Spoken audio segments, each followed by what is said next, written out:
안녕하십니까, 노친구입니다. 오늘은 특별히 얼마 안 되는 구독자분의 열혈 청취자분께서 좋은 또 주제를 던져줘가지고 그 좋은 주제에 대해서 얘기를 해보겠습니다. 제 영상이 아니고 음성이죠. 제 음성 대부분이 좀 광범위하고 광의적이고 상당히 좀 거시적인 큰 틀에서의 주제만 가지고 얘기를 했는데, 오늘은 좀 약간 핀포인트적인 주제를 가지고 얘기를 해보려고 해요. 오늘 할 얘기가 이제 민주당에서 적극 밀고 있지만 항상 윤석열이 거부권을 때렸던 그 양곡관리법에 대해서 얘기를 해보려고 합니다. 이 양곡관리법이 뭐냐? 일단 좀 서론부터 좀 구체적으로 얘기를 해볼까요? 양곡관리법은, 그러니까 개정안이든 그 이전이든 간에 우리나라에서 쌀을 생산을 하면은 정부가 의무적으로 지금은 의무적인 아니죠. 하여튼 쌀을 생산을 하면은 정부가 좀 항상 남는 거를 좀 사주고 있어요. 계속 사주고 있었는데, 그동안은 이제 정부가 이제 결정을 해가지고 얼만큼 사야겠다라고 결정을 해서 이제 정책 과정에서 이제 행정부 관할에서 이렇게 사줬다고 하면은, 이 민주당이 발의한 개정안은 무조건 의무적으로, 절대 막 그때그때 결정해서 사는 게 아니라 그냥 무조건 자동으로 사게끔 바꾸는 게 주요 개정안입니다. 이게 뭔 차이냐라고 생각하실 수도 있는데, 이게 정부가 매해 그때그때 가을에 추수하고 나서 얼만큼을 사겠다라고 이제 총 국내 쌀 생산량을 분석하고 이만큼을 사야겠다라고 이제 계량을 해가지고 매입을 결정해서 집행을 하는 거랑 다르게, 의무적으로 그런 거 따지지 않고 무조건 사라고 하는 거는 좀 의외로 많은 차이가 있어요. 그리고 또 하나의 핵심은, 양곡법 개정안이 통과된 이후에 개척된 신규 생산된 농장의 쌀은 이 대상에서 제외된다라는 그런 조항이 있습니다. 웃기죠? 기존에 쌀을 생산해왔던 농민의 이익만 보장하고 일단 쌀 생산에 유입된 생산자의 이익은 보장하지 않겠다. 딱 이 마지막에 얘기한 조항만 봐도 이 법이 얼마나 참 특정 집단의 이익만 대변하고 공정하지 않으며 말도 안 된다는 거를 알 수가 있을 거예요. 자, 이런 제가 이렇게 법에 대해서 이 세세한 조항을 얘기하기 전까지는 아마 다들 그냥 정부가 무조건 확보하고 있는 게 좋은 거 아닌가라고 생각하시는 분들도 많았을 테고, 이거는 사실 쌀 양곡관리법과는 다르게 제가 항상 거시적이고 좀 광의적인 어떤 주제를 얘기하는 것을 좋아하는 것처럼 중요한 문제인데, 우리나라 사람들은 제 기존 영상에서도 항상 감사함을 모른다고 얘기했듯이, 이 감사함을 모르는데 자기 자신이 굉장히 좀 도덕적이고 좀 착한 사람처럼 보이기를 원하는 그런 부분이 있어요. 갑자기 쌀 얘기하다가 뭔 뜬거는 소리냐라고 또 얘기하실 텐데, 그렇습니다. 대한민국 사람들은 언더도그마에 굉장히 취약해요. 그러니까 이 쌀 생산하는 농부들이 굉장히 그 사람들의 이익을 보장해 주는 게 도덕적 측면으로 접근을 해요. 맨날 땡볕에 맨날 그늘 한 군데 없는 데서 하루 종일 허리 숙이고 있어야 하는 중노동. 농사일이 빡세다는 거는 어느 누구도 부정할 수 없죠. 빡센 거 맞습니다. 그러니까 그렇게 힘들게 일하고 땀 흘려 일하는 농부들의 삶과 소득을 보장해주자라는 차원에서 이 양곡관리법은 무조건 그런 농부의 이익을 보장해주는 거니까 좋은 거고 무조건 해야 된다라고 해서 작년 초 양곡관리법 1차 개정안이 이제 발의가 됐을 때 여론조사에서 굉장히 긍정적인 찬성 여론이 있었습니다. 근데 이제 그 하나 짚고 넘어갈 게 있는데요. 그, 이 쌀농사 하시는 분들은 결코 여러분이 생각하시는 것처럼, 빈곤하지가 않습니다. 이거, 뭐, 잘 아실지 모르겠는데, 뭐, 물론 이렇게 얘기하면, 당연히 그렇게 힘든 일을 하는데, 뭐, 부유하겠지, 빈곤하지 않아야지라고 생각하실 수 있는데, 빈곤을 차원을 넘어서서 굉장히 부유하세요. 쌀농사 하시는 분들은. 어, 그 농담이 아니고, 제가 처음인가 두 번째 영상에서 얘기했는데, 저는 경기 남부 시골에서 지금 거주하면서 직장 생활을 하고 있거든요. 이게, 경기도가 그냥 뭉뚱그려서 수도권이라고 얘기를 하지만 이 경기도 전체적으로 외곽으로 갈수록 여러분이 생각하시는 그 전라도나 경상도 외곽의 시골이랑 크게 다르지 않은 풍경을 갖고 있고 실제로 농지 면적도 굉장히 많습니다.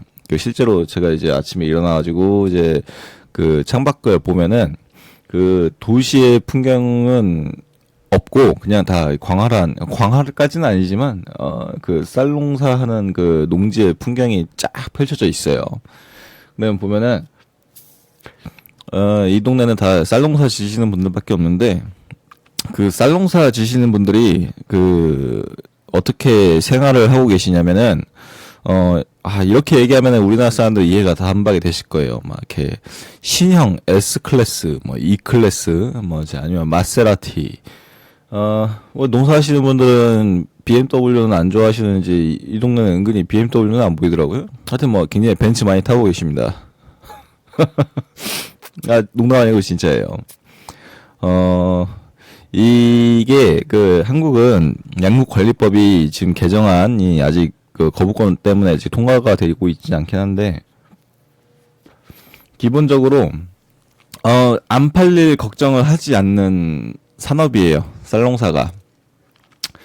적어도 절대 결코 손해를 보지 않습니다. 쌀농사를 지으시게 되면은 이거를 농사에 관심이 없는 사람들은 그냥 뭐 아무것도 모르고 그냥 들판 저희 농지에 이렇게 쌀이 잘 여물어 가고 있는 가을이 오면은 보기 좋다 힐링된다 막 이러고만 생각하고 말 수도 있는데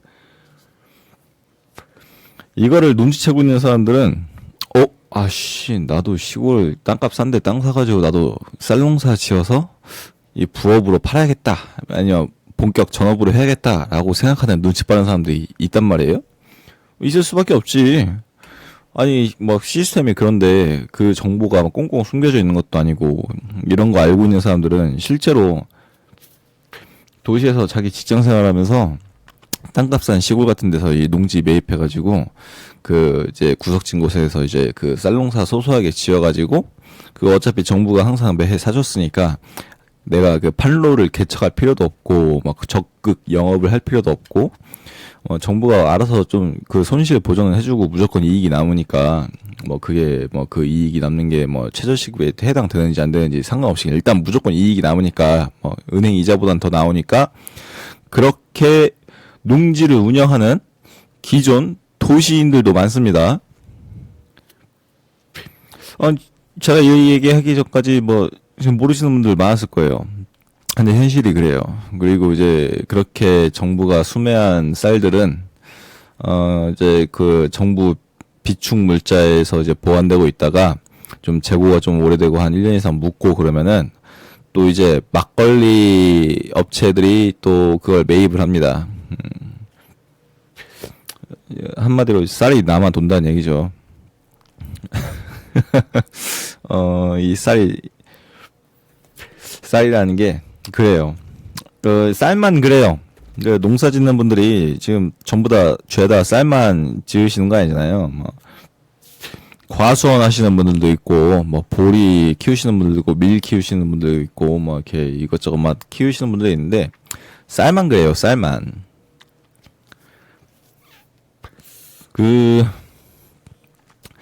그렇게 되면, 근데 제가 처음에 얘기했잖아요. 양국관리법 개정안의 두 번째 논란이 되는 조항인 새로 신규 유입되는 쌀농사로 해보겠다는 사람들한테는 정부의 의무 수입 대상에서 제외된다는 거. 그러니까 아는 거야, 자기들도. 이 쌀농사 짓는다는 게 꿀 빤다는 거를 알지 않은 이상 왜 신규 유입자들에게는 그 법의 혜택을 주지 말아야 된다는 조항을 왜 넣을까요? 그 정말 겁나게 심을 그 똥구멍 찢어지기 힘들고 진짜 조병이 치고 힘들고 돈도 안 되는 거라면은 그 사람들이 그 의사 많아져서 막 경쟁하라고 하는 그런 것처럼 쌀농사도 그렇게 힘들고 많이 어렵고 힘들면은 그 저기 많이 그 신규 유입자들 뉴비들 받아줘가지고 그 사람들도 혜택을 받게 해줘야지 왜 기존 농사 하던 사람들만 혜택을 보게 해주냐고. 이미 벌써 어폐가 있죠. 양곡관리법 개정안이 얼마나 그 문제가 있는지.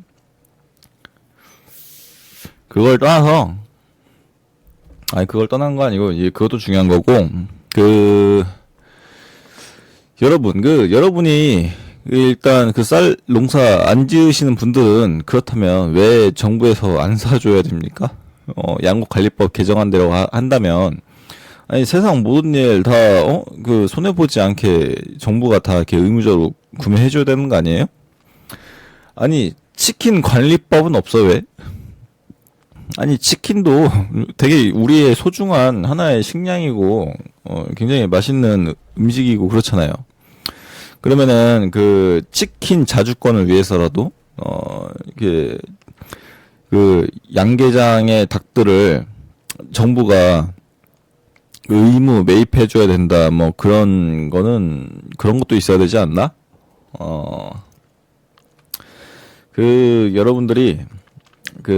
여러분들뿐만이 아니라 그 양곡관리법 개정안을 밀어붙이는 그런 민주당이나 이런 사람들이 하는 얘기가 그 농가들이 어려우니까 소득을 보전해줘야 된다는 그런 1차원적인 그 언더도그마를 떠나서 그 얘기를 또 하잖아요.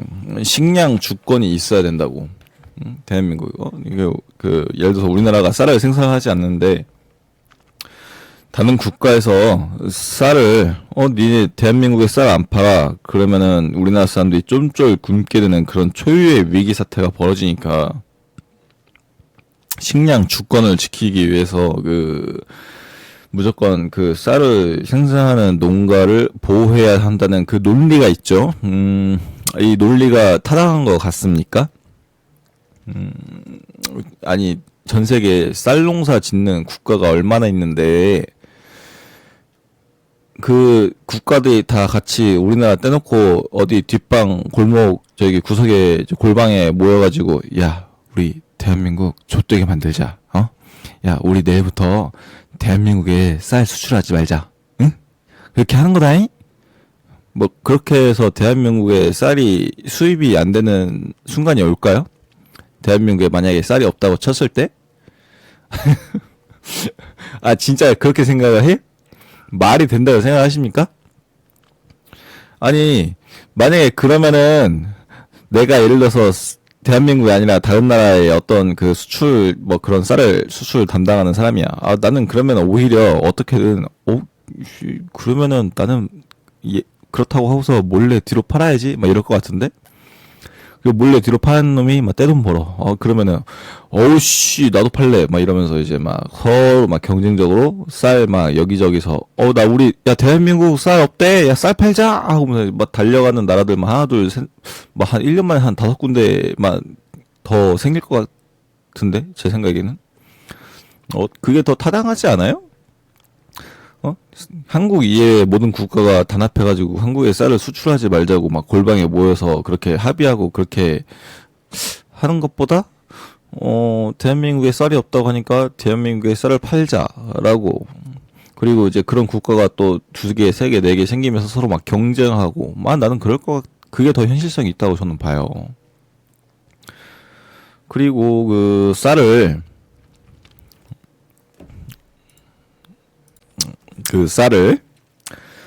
우리가 이제 뭐 이렇게 사실 점점 그렇게 많이 먹지를 않잖아요. 갑자기 왜 네가 뭔데 쌀을 그렇게 많이 안 먹는다는 거를 네가 어떻게 단정 지을 수 있느냐라고 얘기하는데 저는 분명히 논리적으로 얘기할 수 있어요. 아니 인구가 줄잖아. 지금 이제 대한민국은 이제 작년인가 재작년부터 매해 인구가 지금 감소하고 있어요. 더 이상 증가하지 않는다고. 원래 저출산 사회는 아무리 저출산 사회라도 기존 살아있는 생존 인구가 계속 나이를 먹어가면서 살아있으니까 보통은 인구가 늘거든요? 원래 이제 사회의 인구가 피라미드 구조를 이루기 위해서는 2.0을 이상을 무조건 출산율이 찍어줘야 되는데 거의 선진국은 2.0이 거의 2점대가 거의 없고 다 1점 초반대예요. 그래도 인구는 늘어난단 말이야. 근데 대한민국은 0점대라서 인구가 이제 줄어들고 있어요. 점점. 그래서 일단 무조건 쌀 소비량은 줄어들고 있습니다. 자, 이런 쌀 소비량이 줄어드는 와중에도 우리 맛있는 쌀, 맛있는 밥 하면은 떠올리는 게 있죠?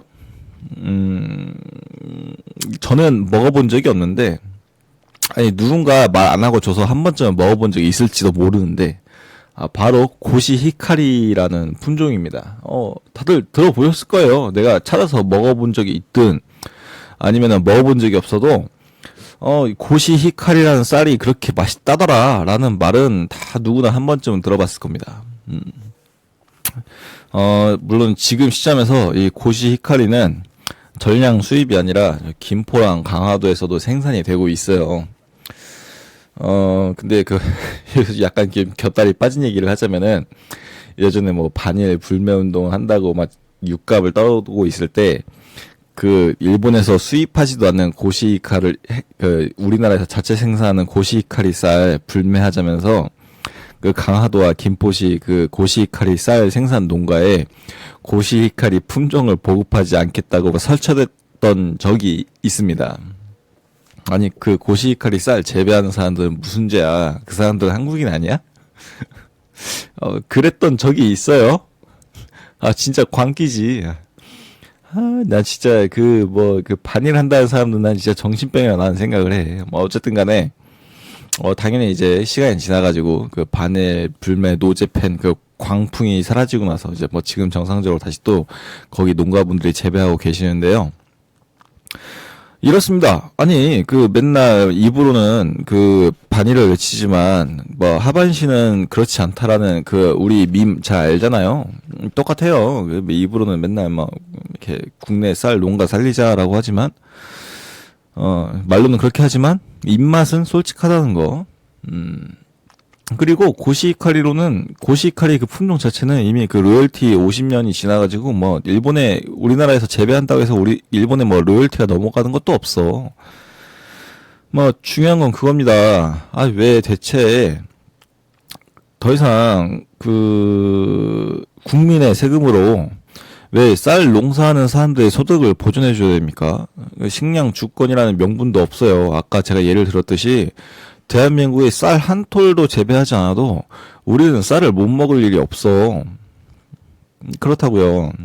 이게 여러분들이 힘들고 어려운 농가를 보호해주자는 알량한 도덕관념 때문에 오히려 여러분들이 힘들다니까? 여러분들이 독점적 지위로 이익을 보전받는 그런 쌀 농가의 생태계 때문에 오히려 여러분들의 식료품비는 많은 물가를 감당하게 될 수밖에 없다는 거예요. 이게 사실 쌀뿐만이 아닙니다. 사실 많은 1차 생산, 농산물, 축산물, 해산물에 대해서 많은 보호를 받고 있어요. 일정 이상 쌀뿐만 아니라 고기도 그렇고 생선도 그렇고 많은 분야에서 이 수입량에 대해서 어떤 많은 관세나 이런 그런 지금 경제적인 보호를 받고 있죠. 경제적인 보호라는 게 해외 식량 시장 경제에서 경쟁을 덜 해도 되게끔 보호를 받고 있다는 겁니다. 미국산 소고기 미친 소 광풍 다 아시죠? 근데 이제 미국산 소고기 먹으면 뇌에 구멍 난다 이런 거, 광우병 신드롬 그런 거. 그것도 같은 맥락이에요. 그게 정말 그 사람들이 진짜 정의로운 명분이 있어서 소고기 반대했습니까? 그냥 그거 구실로 어려운 축산농가 보호하겠다 그걸 망가뜨리려는 이명박 원해자 그게 주요 모토였지. 그래서 여러분들은 아직도 비싸게 소고기를 먹는 겁니다. 근데 이제 미국산 소고기가 이제 들어오게 돼가지고 이제 소고기는 이제 한우에 비해서는 좀 원 없이 먹을 수 있게 되죠. 근데 이제 뭐 한우가 무조건 맛있다, 뭐 이렇게 왜 미국산 소고기 먹냐, 뭐 이렇게 얘기하시는 분도 있는데 그 블라인드 테스트 하면은 그 한우랑 미국산 소고기랑 구분할 수 있는 사람 별로 많지도 않아요. 그냥 비싸면 무조건 좋은 줄 알지. 지가 혹은 줄도 모르고. 이게 그러니까 여러분들이 뭐 어떤 농가나 이런데 보호해주겠다는 그 알량한 도덕심은 알겠는데, 근데 그걸 왜 세금으로 보전을 해주는데 네가 생색을 내냐고. 그렇게 막 열심히 자기 어려운 농가를 도와주고 싶으면 가서 농활이라도 뭐 한 번이라도 하든가. 자기는 그 땡볕에서 일하기 싫어하면서 보호해준답시고, 지 돈도 아닌 세금으로 그들의 이익을 보존해주는 게 막 정의롭고 굉장히 대단한, 뭐 도덕 착한 사람인 척 하고 싶어 하는 그 마음가짐이 이런 양국관리법 개정안에 대한 그런 찬성 여론을 만들어내지 않았나. 저는 그렇게 생각을 합니다. 근데 바보같이 그렇게 해놓고서 그 세금으로 보존된 높이 설정된 식료품 가격 때문에 우리들은 또 대한민국 물가 개 높네 막 이러면서 뭐 또 이렇게 불만을 토하고 있죠. 진짜 더맨 더머 같아.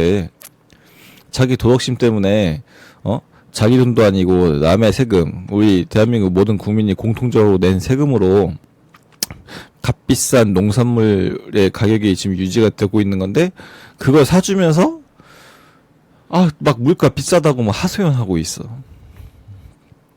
이 얼마나 지금 멍청한 행동입니까? 농사 짓는 분들 다 S클래스 타고 다니신다니까요? 예? 구형도 아니고 신형 1억 넘는 차들. 여러분들이 막 불쌍하고 힘들다고 생각하는 농민 분들은 결코 불쌍하지 않아요. 타인에 대해서 되게 긍휼히 여기고 불쌍하게 여기는 그런 착한 마음은 알겠는데요. 그 마음을 네 행동이나 네 돈으로 해결했으면 좋겠어요. 저는 괜히 남의 돈 세금으로 자기 도덕적인 자위를 하지 말고 그리고 남한테 피해 주지 말고 했으면 한다는 얘기입니다. 뭐 당연히 농사 짓는 분들이야 당연히 찬성하겠지. 자기 이득이 이렇게 걸려 있는 건데. 그렇잖아요. 왜 쌀 농사하시는 분들만 그 이익이 보전이 돼야 되는데, 예? 나 치킨 좋아하는데, 치킨 관리법은 없습니까? 물론 치킨 관리법이 시행이 되면은 우리는 순살 닭을 먹기 위해서 수입하는 브라질 닭 같은 거 수입 못하니까 뭐 치킨 값은 더 올라가겠지만, 양계장 운영하시는 농민분들은 안 불쌍해요? 그분들도 다 S클래스 타고 다니십니다. 이렇게 쌀 보호해야 된다며. 그럼 치킨도 보호하고, 우리 좋아하는 회, 광어, 우럭도 다 보호하자고요. 광어, 우럭이 떼죽음 돼서 막 집단 폐사를 해도 무조건 다 사주고, 응? 돼지고기도 다 보호합시다. 좋잖아. 우리 식량 주권에 왜 쌀만 있습니까? 우리 삼겹살 주권은 없어요? 응? 감자 주권, 생선 주권은 없습니까? 연어 주권, 이런 거. 노르웨이 연어는 뭐하러 수입해? 한국 연어 양식 보호는 왜 안 합니까? 다 해야지. 왜 안 하냐고. 물론, 다 보호해주면은, 생산하시는 분들이랑 파는 장사하시는 분들은 이렇게 기분 좋지만, 그것까지 하게 되면은 우리는 이제 연어를 어쩌다가 이제 한 번씩 일주일에 한 번씩 배달시켜 먹는 게 아니라 아마 한 반년에 한 번 먹어야 될 수도 있어요. 이게 이 양국관리법 같은 그런 말도 안 되는 법은 서로에게 좋지 않아요. 물론 이제 농사하시는 분들은 좋지. 서로 안 좋은 게 아니고 우리만 안 좋아.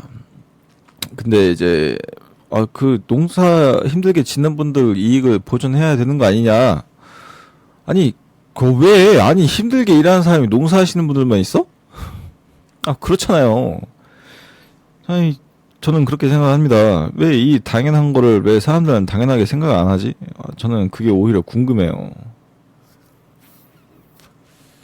그 장기적으로 봤을 때는 오히려 이런 기존의 그 양국관리법 개정안이 생기기 전 기존의 그 정부에서 그때그때 정책 결정해가지고 쌀 매입해주는 것도 저는 그냥 그만둬야 된다고 생각을 해요. 그리고 완전 쌀 시장 완전 개방한 다음에 우리도 이제 쌀을 수출할 수 있게 해주는 거지.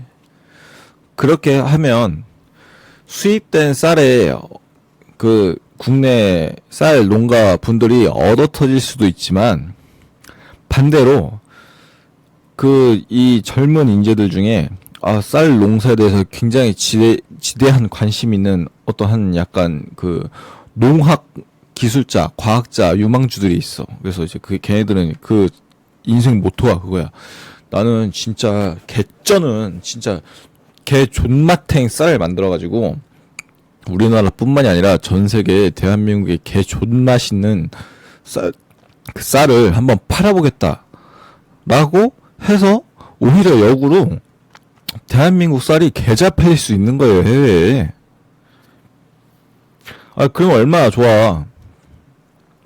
지금처럼 그냥 정부에서 어차피 사주니까 나는 뭐 이렇게 팔리든 말든 맛이 있든 없든 그냥 이렇게 오토 돌리든 내가 그냥 이렇게 농협에서 빌려주는 농기 해가지고 대충 편하게 농사 적당히 짓고 치우겠다 이러는 게 아니라 진짜 정말 치열하게 개 맛있는 쌀 만들어가지고 막 이게 좀 힘들 때도 있지만 좀 대박을 쳐가지고 막 해외에 막 엄청 초대박을 치는 거야. 이제 미국인들이 이제 막 밀가루나 뭐 옥수수를 먹는 게 아니라 한국쌀 아니면 막 뒤지겠대.